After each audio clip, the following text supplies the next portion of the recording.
Hey there, and welcome to another Health Essentials podcast. I'm John Horton, your host. The ice cream freezer at the grocery store feels different these days. Sure, there are still decadent ooey gooey options to consider, but there are also frozen treats that seem almost, well, healthy. The better-for-you ice cream market is booming with low sugar, high protein, and dairy-free varieties available. And if you're the DIY sort, social media is filled with people raving about the benefits of homemade cottage cheese ice cream. But are any of these nouveau ice creams actually good for you? To answer that question, we asked registered dietitian Julia Zumpano to come back and join us on the podcast. She is one of the many experts at Cleveland Clinic who pop in to demystify health trends and help us separate fact from fiction. So with that, let's get the scoop on this so-called healthy ice cream.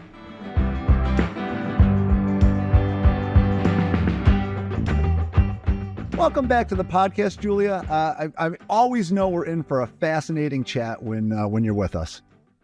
Thanks for having me. Well, today's topic is a really fun one because who doesn't love ice cream? But before we get into all the technical stuff, I've got to ask you, what's your favorite ice cream flavor? Definitely chocolate or peanut butter chocolate are my two faves. It's definitely, it's hard to argue with that. I always fall for those seasonal offerings, kind of the apple pie ice cream in the fall or the creamsicle in the summer. But then I'm also, I will always go for just the absolute plain, perfect vanilla ice cream. There's nothing like it. That's always a good way to go. Well, now, I mean, with all that, I'm kind of, I'm craving a bowl of ice cream. So let's jump right into the question we all have, which is, can ice cream be healthy? So I wouldn't classify ice cream as healthy, but I wouldn't even classify it as unhealthy. So I think that's an odd way to answer that question because there are so many different kinds of ice creams. So, if you look at the simplest ingredients to, a laundry list of ingredients. So it really depends on what kind of ice cream you're choosing and whether it would be classified as somewhat healthy or not healthy at all. I think that we want to look at ice cream as a treat, an indulgence. So we don't need to make it healthy. We can just, accept it as what it is. And that's an indulgence and a treat, and enjoy it, whether you choose a healthier ice cream or an unhealthier ice cream. Well, I like that you're leaving the door cracked open a little bit for those of us who want to consider it a little bit of a healthier food. So I feel like, we're already off to a good start. When we look at kind of the traditional or the premium ice cream, that's known for being higher in sugar and in fat and in calories, all things that kind of make it so yummy. So when you switch course and kind of go to these low fat or no sugar ice creams, is it really making that big of a difference? So, it makes a mild or moderate difference. Depends really on how much ice cream you're eating and how frequently. If you're having ice cream once every couple months, I don't think it makes that much of a difference. It's an insignificant amount of calories or sugar that you may be saving. If you're having ice cream multiple times a week, then that sure will add up. So it really just depends on the frequency and the volume of ice cream you're consuming. Now, does the calorie count go down that much? Because I know in some of the things I read, it made it seem like there isn't that big of a variance between kind of those premium ice creams and some of these low fat sort of options that they give you. There's a small amount of caloric reduction. There's a good amount of sugar reduction in some cases. So, but like I said, it really depends on how much and how frequent you're consuming it. So, if you're consuming ice cream, it's important to be mindful of calories and how much you're eating throughout the day. But if you're making that choice, I would say just, make it wholeheartedly. Plan for it, throughout your daily caloric intake, or, plan to expend a little more calories. So go on an extra walk, have an extra workout that week. So just really plan around it versus getting so nitpicky on the caloric or fat grams, because I think that can create more confusion and then, kind of put you at a state of distress in the ice cream aisle looking at so many thousands of different options and not knowing which one to choose, versus just kind of choosing with your heart and your gut as to what you feel like and what you will really enjoy, and then understand what that does to your body and how you can adjust your daily needs and expenditure to be able to consume that and consume it with joy and happiness and confidence that it's a good choice, whether it's healthy or not healthy. You had mentioned kind of portion control too. And I know that's something I think we're all guilty of. You get that scoop out and you start loading up the bowl and you really don't spend any time looking at the side of the container as to what a serving is, or you get one of those little bitty containers and it just looks like something you could eat in one sitting. I take it that's something we need to be mindful of when we start digging into ice cream. Absolutely. Ice cream is just a high calorie, high sugar food, regardless of kind of what it's stated as being low fat, low sugar, whatever the case might be. It's still not a whole food. It's still not something that we need to be consuming every day. So it's just an indulgence, a dessert. So we want to really be mindful of portion. A serving size is about a half of a cup, which is about an ice cream scoop.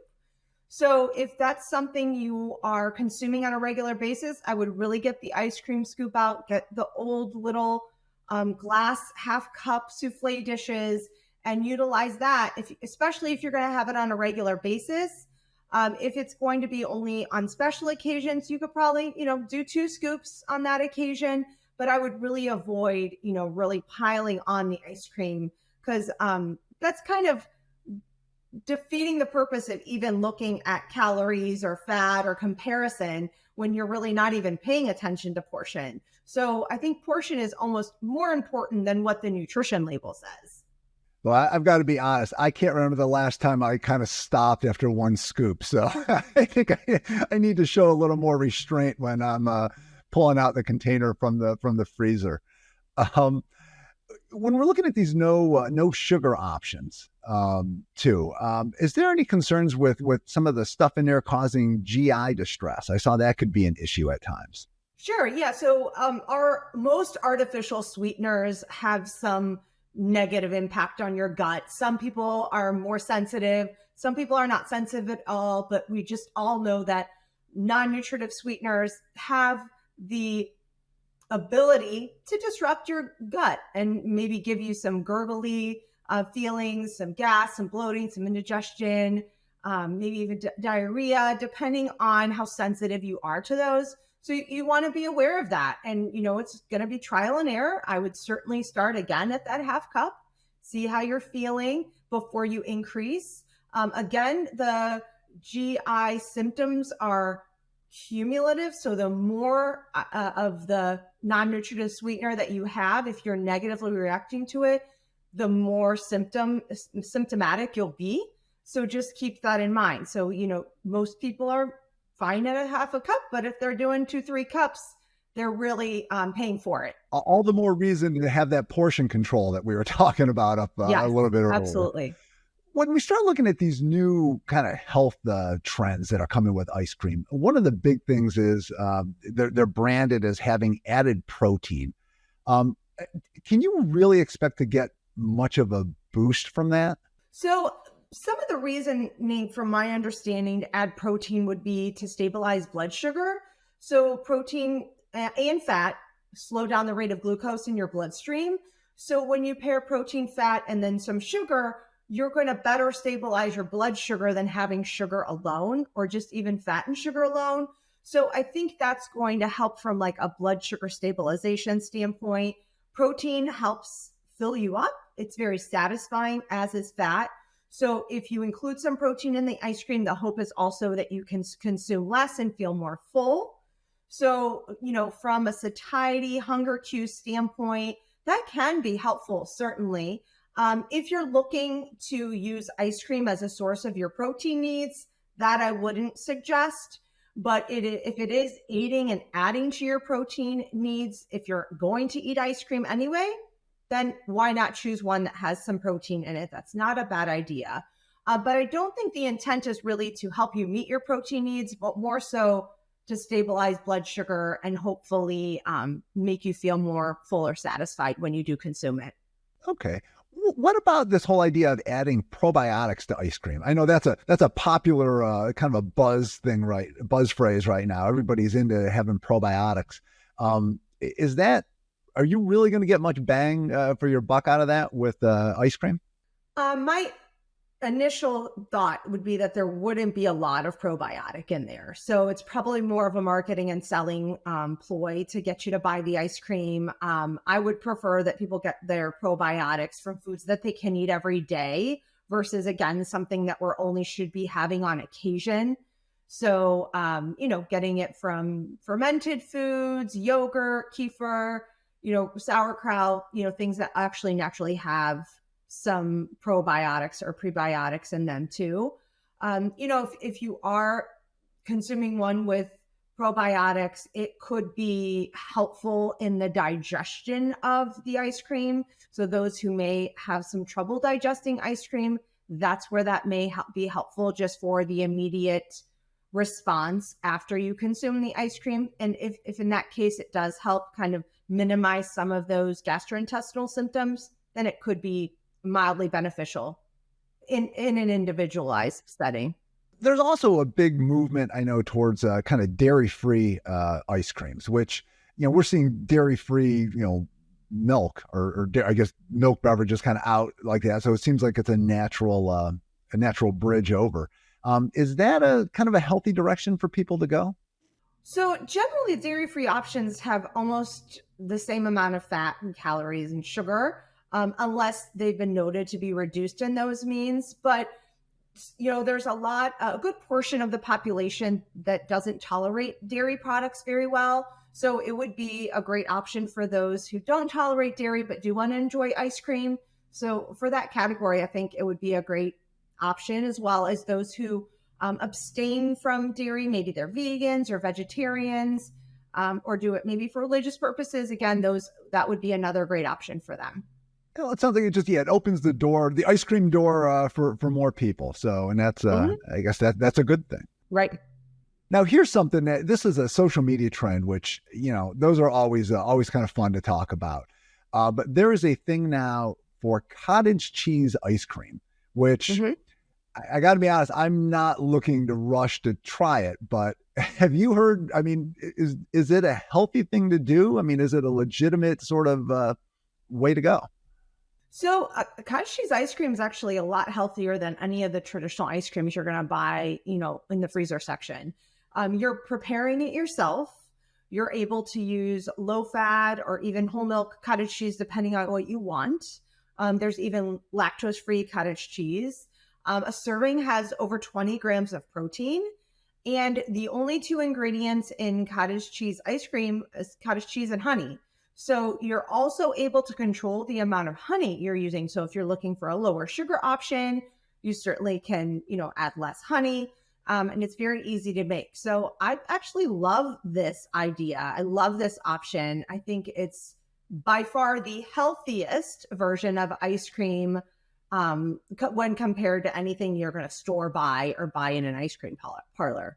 Wow. So TikTok got one right. Yeah, I would say so. Definitely.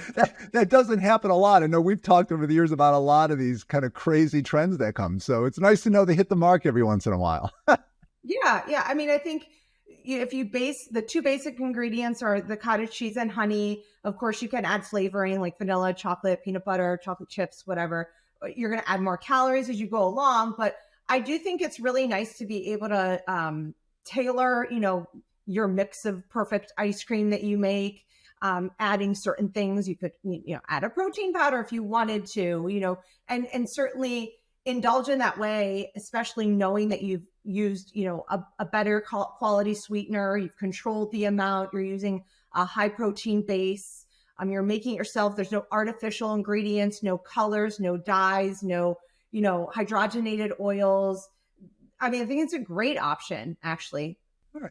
So if you don't want to go to cottage cheese ice cream route, which I know you gave a big thumbs up to, what's another way? What else can you do to make some healthy decisions when it comes to eating ice cream? So it kind of depends on where you're eating it, right? So I like to recommend making eating ice cream or eating dessert a special occasion. So it happens occasionally, not on a regular basis. Especially if you have trouble controlling those sweets or desserts, I generally recommend not having them in the home. So, maybe you go get ice cream every Friday with your family or your best friend or neighbor, whoever, you want to enjoy that special occasion with. And, I would recommend if you go out, try to stick to a smaller cone or cup. And if you really want to indulge, you can still do so because you're controlling the portion. If you're trying to be more healthy, I would stick to very basic flavors, which don't have a lot of additives. So you're going to get more calories when you're getting in sugar, when you're adding things like caramel or nugget or chocolate chips or cookie dough or any of those extra additives may add a little more calories. So, your basic strawberry, chocolate, vanilla, or basic flavors are going to be probably your good lowest calorie option when we look at regular ice cream choices. If you are going to purchase ice cream, again, the portion control is key and, keeping it pretty basic. You can also, if you wanted a little more volume, you could add maybe some healthy ingredients like some berries and some peanut butter or chopped nuts to it to add a little bit more volume. So that might be helpful too at home to be able to doctor it up a little bit. I would try to avoid those additional toppings like chocolate toppings or, marshmallows or candy or any of those sprinkles or any the butterscotch sauces, all the stuff there. Sauce. Yeah. So again, I would try to avoid those additional toppings as much as you can and try to stick to healthy toppings if possible. And even when you're selecting ice cream, and I think you kind of alluded to this, should you take a peek at the ingredient list and really just try to go as simple as possible? I mean, just where you're seeing milk and sugar and just your basic things instead of the long, the chemical words that are in there. Absolutely. I think that's really important. Aside from just calories and fat, we know that, processed foods create inflammation in our body, and inflammation leads to disease.